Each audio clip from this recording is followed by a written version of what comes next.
Before I start this review, I feel it's important to have a moment of full disclosure. My relation to Sonic Mania is kind of unique. While I was still in high school, I originally cut my teeth in game development at a website called Sonic Fangames HQ, or SFGHQ for short. It might seem weird now, but there was actually a period of about 5 years where no real Sonic games were being released. I mean, yeah, I guess we kinda had games like Sonic 3D Blast and Sonic R, but those were spin-offs, nothing more than distractions between real games. And from 1994 to 1999, none materialized. SFGHQ became a place for Sonic fans to make their own games during this 5-year lull. I watched some of my friends grow up to become real game developers at that website, because I was there growing right up along with them. Because of this, I have formed certain opinions on the games made by these people, and of that community as a whole. A handful of SFGHQ community members went on to work on Sonic Mania. This makes Mania a very personal game for me. This isn't just an indie pixel art Sonic game, this is a reflection and a judgment of my entire adolescence. It is a product of our community. And to be honest with you, there's some bittersweet jealousy mixed in with that, because these guys got to live the dream. They graduated from making fan games to real official Sonic games. And if I'm being honest, I kind of expected them to mess it up. I'd played the fan games these guys had made before, and while stuff like Retro Sonic, Project Metrics, and Sonic Nexus were a decade old or more, I felt like it gave me a pretty good idea where some of the development team's heads were at the last time they tried to make their own game. Good as they were for fan games, could they pull off the real thing? I was skeptical because I didn't think any of us could, myself included. SFGHQ had some extremely talented people in it, but most simply weren't on the same level as making something like Sonic 2. And why would we? Most fan game projects were solo affairs, whereas Sonic 2 was developed by a team of a dozen or more professional Sega employees. I expected Sonic Mania to be a glorified fan game, passionate to be sure, but ultimately clumsy. Sega claimed they were helping guide Sonic Mania's development, but that wasn't exactly comforting either. Just look at Sonic 4. Even at its best, it never held a candle to the original Genesis games. Though I knew the people working on Sonic Mania were at least smarter than that, it was still hard to shake my worries.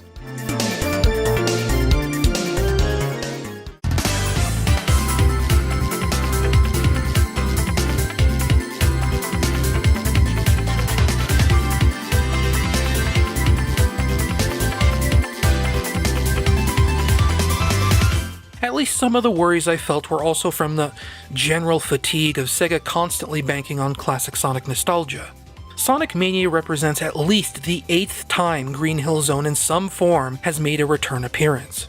While it could be argued that Mario has always had the Mushroom Kingdom and Zelda's always had Hyrule, Green Hill Zone and its associated reference material weren't really crutches to be leaned on until the release of Sonic 4 Episode 1 in 2010.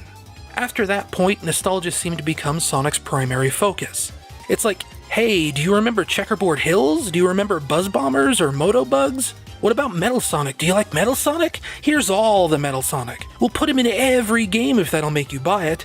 At this point, it can seem like there are more Sonic games banking on nostalgia than there are games to be nostalgic for.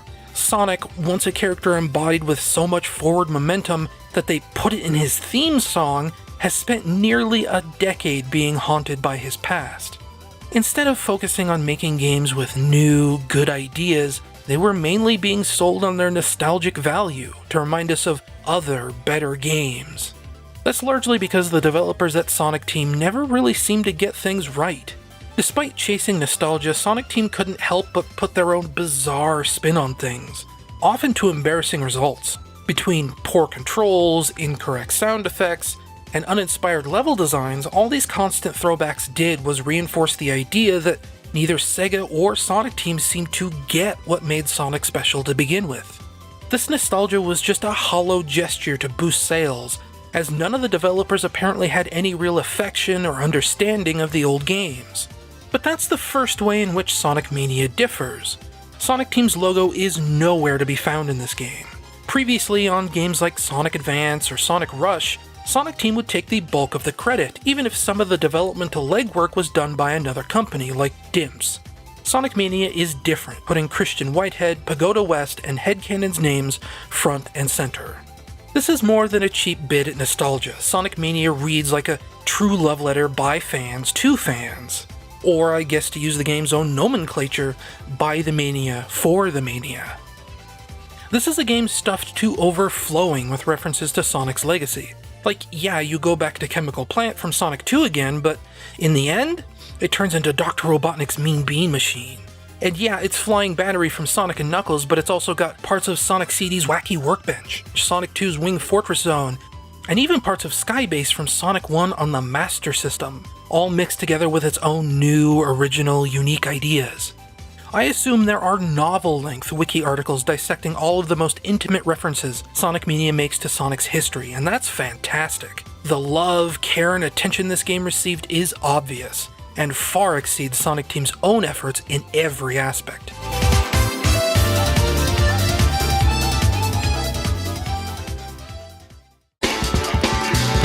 When talking about Sonic, most tend to focus on his speed. Going fast is a defining aspect of playing a Sonic game, but there's a core essence that the classic Sonic games were built on to help facilitate that. Number one being that Sonic the Hedgehog is meant to be a very simple game. Whereas most classic platformers of the era took notes from Mario's playbook and required 2 separate buttons for running and jumping, Sonic the Hedgehog used only one button, which allowed him to jump. Without a dedicated run button, Sonic is basically always running, which is why the character focuses on going fast. This influences all of Sonic's control. Unlike when Mario runs, Sonic has a much longer acceleration curve. Given a flat surface, it takes longer for Sonic to reach top speed, lending an element of tension when enemies or other obstacles threaten to break the momentum you've been building up. But what really makes classic Sonic special is how he interacts with the environment. Hills and slopes will change Sonic's physics realistically, where walking uphill is a greater struggle than running downhill. This forms the basis of Sonic's roller coaster gameplay, as you go barreling down hills, around loop-de-loops, and through other amusement park spectacles. Momentum isn't just earned, it's fought for, cultivated, and meant to be protected. And a well-timed spin only enhances your ability to build up speed, even letting Sonic go so fast the game itself has trouble keeping up. Sonic 3's manual infamously even has a line warning you about secret traps, where Sonic can get stuck inside of walls, a result of characters moving so fast the game itself starts to break. Momentum can also be a useful tool. Jumping off of a ramp can provide extra vertical height, allowing for impressive shortcuts. This is the core of what makes classic Sonic special. The best 2D Sonic levels are built with these things in mind, and Sonic Mania might be the first 2D Sonic game in almost 20 years to show an understanding of how any of this works. Christian Whitehead and headcanon Simon Tomley obviously know their way around classic Sonic, thanks to their work on remastering Sonic CD, Sonic 1, and Sonic 2. This means everything in Sonic Mania works exactly the way it should. Most importantly, Sonic Mania actually introduces a brand new ability, the Drop Dash, that only further emphasizes the importance of rolling into Sonic's ball form. Unfortunately, I feel like something is a little lost. To me, figuring out where and when to roll into a ball is pretty integral to the Sonic experience, because it adds just a little bit of extra strategy to keep track of. That being said, nothing in any of the classic Sonic games ever teach you why rolling is important. It's likely most people finish those games without really understanding why or even how to roll into a ball, and similar complaints could even be leveled against Sonic 3's Insta-Shield. The Insta-Shield extends Sonic's attack radius ever so slightly, making it easier to deal with spiked enemies, but the game never makes that obvious. The Drop Dash theoretically provides more opportunities for a player to experiment with the benefits of rolling, but it's just not intuitive. To execute a Drop Dash, you must first jump into the air, release the jump button, and then, without touching the ground, press the button again and hold it for almost a full second. That probably isn't going to be something you're going to stumble upon by accident, and Sonic Mania itself never teaches you how to use it. The only way you'd know the Drop Dash was even in the game is if you watched interview coverage of the game before it released, heard about the ability from a friend, or tried digging through the game's instruction manual, assuming you could even find it. The drop dash is an incredibly smart addition to classic Sonic's moveset, but the game does a poor job of communicating what it is or how to use it.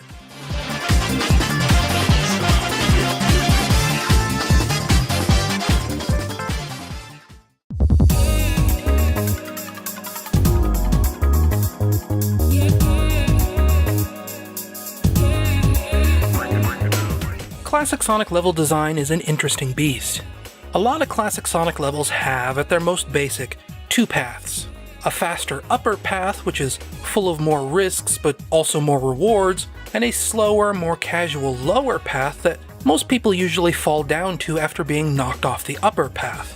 Some levels in Sonic 2 may even have as many as 3 or even 4 overlapping pathways, and Sonic 3 expands things even further with character-specific paths that can only be reached if you're playing as Tails or Knuckles. Sonic Mania picks up the torch from here with what are some of the biggest, most intricately detailed 2D levels ever created for a Sonic game. Though it cuts back on some of the character-specific routes, there are zones in Sonic Mania that are larger than most Sonic 3 levels. But that's also the game's biggest problem, because it ends up being too much of a good thing. One of Sonic 3's biggest levels is Carnival Night Zone, Act 2. It's so big that if you weren't paying attention, it's possible you reach Sonic's time limit. What this means is that if you exceed 10 minutes in any given level, you'll fail that level with a time over, and have to restart from your last checkpoint. In that context, now consider what I just said about the size of Sonic Mania's levels. It's not uncommon to find yourself pushing 6, 7, even 8 minutes or more on every single level past Chemical Plant Zone. And that's not even factoring in extra time spent inside of special stages or Blue Spheres mini-games. You see, something else Sonic Mania brings over from Sonic 3 is the emphasis on exploration. The only way to get the true ending in one of these Sonic games is to collect all of the Chaos Emeralds. To do that, you have to slow down and look for hidden rooms containing warp rings that send you to one of the game's special stages. From there, you must catch a UFO that's stolen one of the 7 emeralds. On one hand, if you pump the brakes and hunt for these secrets, you're almost guaranteed to break that 10-minute limit. But on the other, if you hurry through levels, you'll never get that true ending. You have to pick one or the other, and the game does a poor job balancing this. Speedruns may finish these stages in significantly less time, but that's dedicated play focusing on practiced routes, which is far removed from how the average person will experience the game, especially on their first time through. Now, the upcoming Sonic Mania Plus will contain an option to turn the time limit off, but it's worth mentioning it's on a menu normally containing secret options that must be unlocked before you can select them. It's possible you'll have to finish the game once or meet some other sort of secret requirement before you can turn the time limit off, but I'll cover that in a separate follow-up video after Sonic Mania Plus launches. Right now, in the game's original state, it's a huge problem, and it makes it feel like the game is fighting against its own design.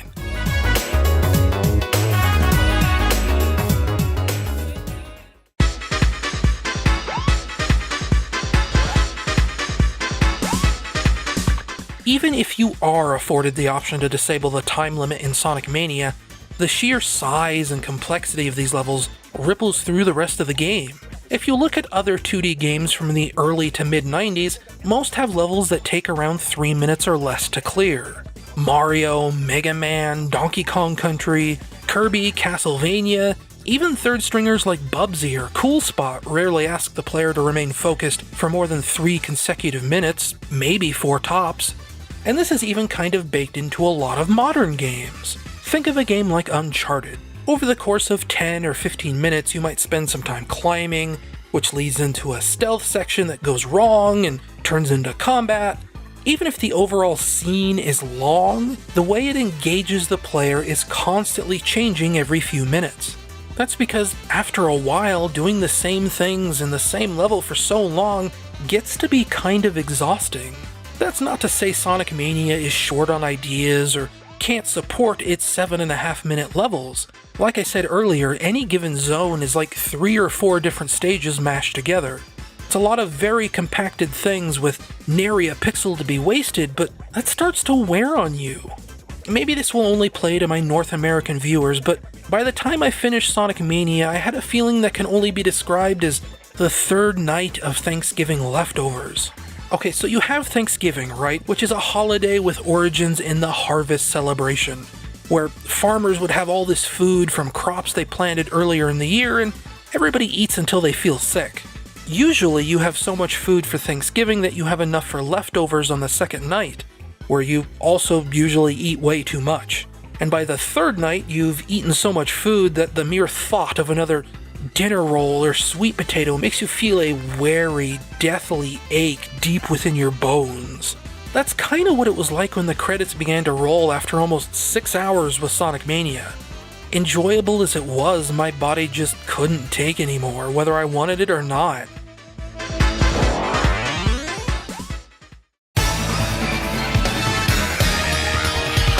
Unfortunately, Sonic Mania's length problems don't just end with the levels themselves. One of my big fears going into Mania was how the game would handle boss encounters. Boss fights are something even seasoned developers working on big-budget AAA games can and do get wrong. And for indie games, especially fan games, boss fights miss more often than they hit. Too many modern boss battles focus more on making the boss you're fighting into a character. Usually what this boils down to is fighting a boss that's invulnerable for long stretches of time in order to give them moments that show off their personality, either through big flashy animations or long attack patterns that must be avoided. That looks cool, but in terms of gameplay, it means you're waiting for the boss to repeat a stupid mistake over and over and over so that they can expose their weak point and give you an opportunity to hit back. That's less a fight and more like standing at the bottom of a flight of stairs hoping your rival will fall down them, and hoping they'll do it more than once. It not only insults the player's intelligence, but it makes the enemy they're fighting look like an idiot for letting it happen so many times. And above all else, it's just boring. This was definitely true of the new Hidden Palace Zone boss, added to Christian Whitehead and Simon Tomley's remastered mobile version of Sonic 2. While it was cool looking, deciphering the tedious steps required to actually damage the boss just wasn't fun, and I was worried this kind of logic would carry forward to Sonic Mania. Thankfully, most of them aren't quite that bad, but the main problem is that the boss fights just never end. When you reach the end of Hydro City Act 2, for example, you face 2 full-length bosses back to back. Phase 1 has you guiding bombs into propeller blades, and Phase 2 is just a carbon copy of a boss from Sonic 3. No changes, no twists, just the exact same boss from Sonic 3. If 2 bosses back to back sounds weird, then consider the fight with Metal Sonic at the end of Stardust Speedway. It's 4 entirely separate phases as you scramble your way up to the top of a tower for a final showdown. Depending on how quickly you can get through everything, this one boss fight by itself can take anywhere from 3 to over 7 minutes to finish. To put things in perspective, if you collected all of the Chaos Emeralds and came into this boss fight as Sonic's ring-draining supersonic form, you would need between 200 and 500 rings in order to make it through the entire boss fight without losing your powers. I don't even know if there are that many rings in Stardust Speedway Act 2 total, because it's one of the shortest levels in the game. It has to be for how long it takes you to fight Metal Sonic. Those are the 2 worst examples, but too many of these boss fights don't respect your time and don't do a good job rewarding skilled play. Take the boss at the end of Studiopolis Act 2, which is basically just a random number generator that tells you whether or not you get to damage the boss. A textbook Sonic the Hedgehog boss has simple mechanics, is easy to hit, and goes down quickly once you know the trick. Eggman is more often than not a damage sponge, whereas a boss fight in something like Mario adheres to Miyamoto's so-called rule of 3s because it usually only takes 3 hits to defeat. Eggman usually takes 8 hits or more. It's imperative that players can freely wail on Eggman because of this, and most fights in the Genesis games are more about managing a quick, aggressive assault instead of standing around waiting for your turn. Too many of Sonic Mania's boss fights lean on a crazy reference or a cool visual concept when that's only half the battle, and the amount of time you spend fighting this stuff just makes the exhaustion issues I mentioned earlier even worse. Because let's be honest, one of the last things you feel like doing after playing through a super long level is fighting an equally long boss fight.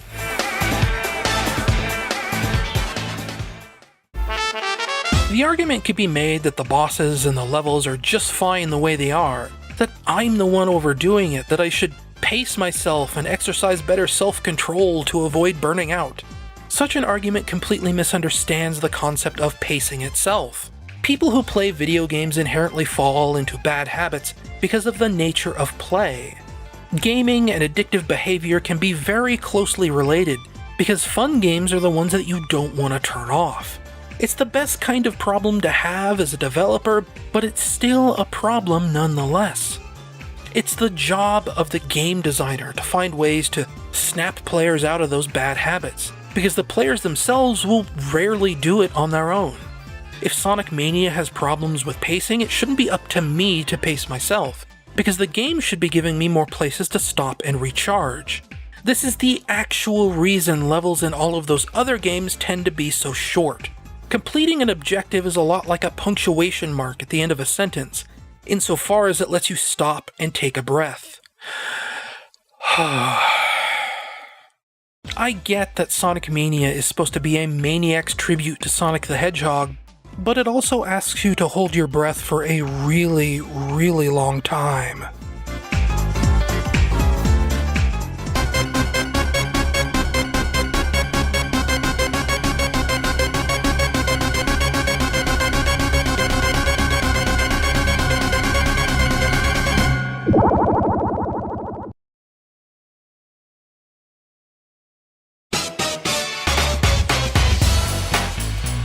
To engage in a little bit of backseat game design, there are ways Sonic Mania could have handled its length problem and still remained enjoyable. For example, instead of 2 acts per zone, Sonic Mania could have implemented the original Sonic's 3-act structure. This would allow them to keep roughly the same amount of content they already have, but spread it out with more opportunities to stop and recharge. Actually, as long as we're mentioning recharging, Sonic Mania could also do a better job saving your progress too. For example, let's say you're at Flying Battery Zone, it's Act 2, you've gone through the entire 6-minute level, and you rage quit at the frustrating spider boss at the end of the level.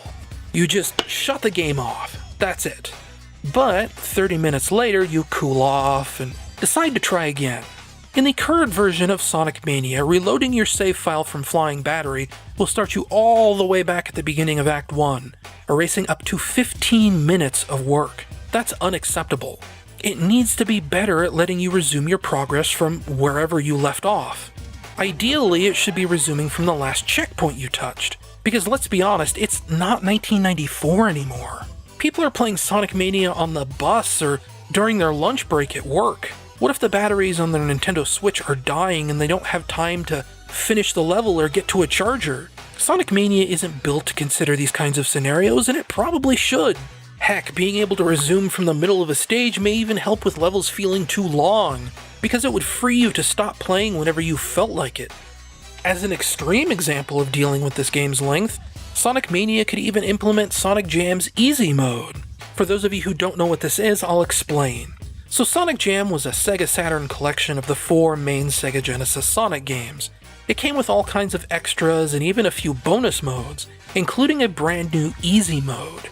When Easy Mode was enabled, you'd face fewer enemies, have more power-ups, and even skip entire levels. That might sound kind of lame, but hear me out. There was nothing better than to kick back on a chill Sunday afternoon and play through a highlight reel of Sonic's best moments. You could start the original Sonic the Hedgehog at 4 p.m. and be done with Sonic 3 and Knuckles before dinner. The real, full, original versions of those games were still there when you wanted to take things seriously, but having a more casual mode available made for a nice, breezy, relaxing experience. For a game that can sometimes feel like a grind, that's definitely something Sonic Mania could benefit from.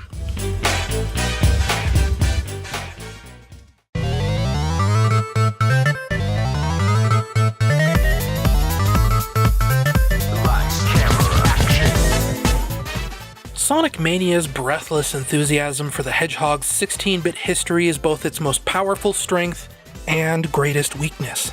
This is a game so bursting with passion that it is near its breaking point. The multitude of cheap cash-ins during the Mascots with Attitude fad in the early 90s serves as a reminder that classic Sonic's gameplay is a tricky recipe to get right. The The Sonic Mania team has done a better job than anyone else has, including Sega and Sonic Team themselves. After a certain point, it becomes pretty clear that Sega either isn't interested in what people originally liked about Sonic the Hedgehog, or they genuinely have no idea how to replicate it. Sega should be the masters of this sort of game already, teaching the newbies how these games worked, not the other way around. It's like this freaky Ouroboros, where it looks like Sega is being shown how to make a classic Sonic game by the people who learned all this stuff from Sega 25 years ago. Imagine graduating from school and having to reteach all of your algebra lessons back to your math teachers because they're the ones that don't know the answers. Sonic Mania somehow manages to pull success out of that impossible paradox. This is the game that Sonic 4 should have been. Heck, this is the game Sonic Generations should have been. Its biggest flaw is that, like I said earlier, it's just too much of a good thing, which is a pretty significant flaw. Maybe if it was still 1994, I was still 11 years old, and I had an entire summer vacation ahead of me, things would be different. Maybe then Sonic Mania would become my new favorite Sonic game, surpassing even Sonic 3 and Knuckles. But it's 2018, I'm about to be 35, and my plate is overflowing with other things to do. I've changed, the world has changed, and Sonic Mania hasn't. Undoubtedly, that's mission accomplished for a development team so focused on retro gameplay, but it makes it difficult for me to play it in the same context I do with the other 16-bit Sonic games. I like those old games enough that they are almost constantly in my rotation. It's rare for me to go more than a few months without messing around in one of them, but with Sonic Mania, once I've properly finished the game as all of its characters, I just haven't really had the urge to go back to it. Its levels are just too long and too complex for a quick pick-up-and-play session, especially when you start thinking about its tedious boss fights. Sonic Mania is not unlike asking a super fan to describe their favorite thing in the world. It's a rambling, way too deep conversation that keeps going even long after you might have lost interest. It's got a lot of ideas and it expresses a lot of love, it's just, it needed a little more tempering. I wouldn't call it the best Sonic game ever made, but I might be willing to call it the ultimate Sonic game, if that makes sense. I still really like it. I think it's an impressive accomplishment. I just don't know when I'll ever get the urge to play it again. Sonic Mania contains everything that made Sonic great, compressed into one of the most densely packed games in this series, for better or worse. If you're the type where finishing a game just once is never enough, Sonic Mania will keep you coming back. Just make sure to pace yourself.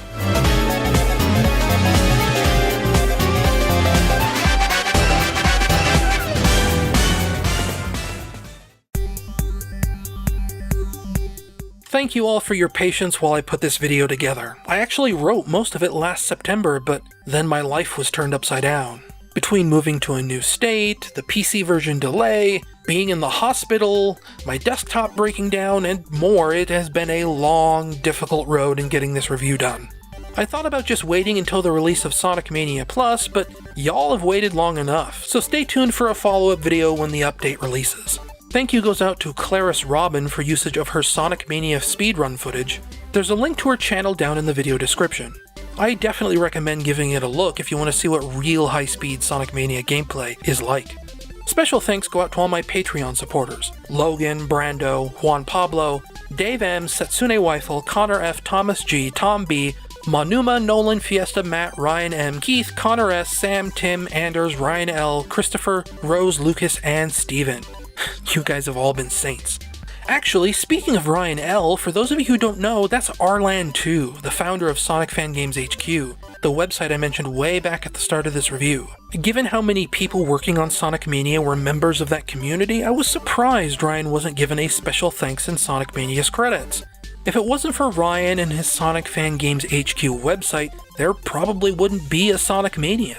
Be sure to thank him by reading his blogs and playing the games he worked on over at Half-Brick and now Pickpock. He really deserves the recognition. And if you want to follow me, I have blogs and social media and all that fun stuff too. You can also support me financially through Patreon so that I can keep doing this kind of stuff in the future.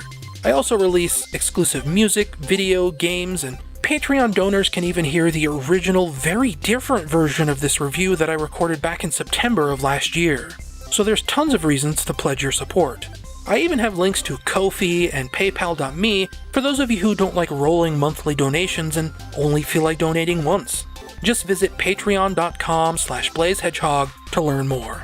And finally, as cliche as it might be, liking this video and subscribing to my channel does help me out more than you realize. But I won't twist your arm about it if you don't want to. See you in the next video.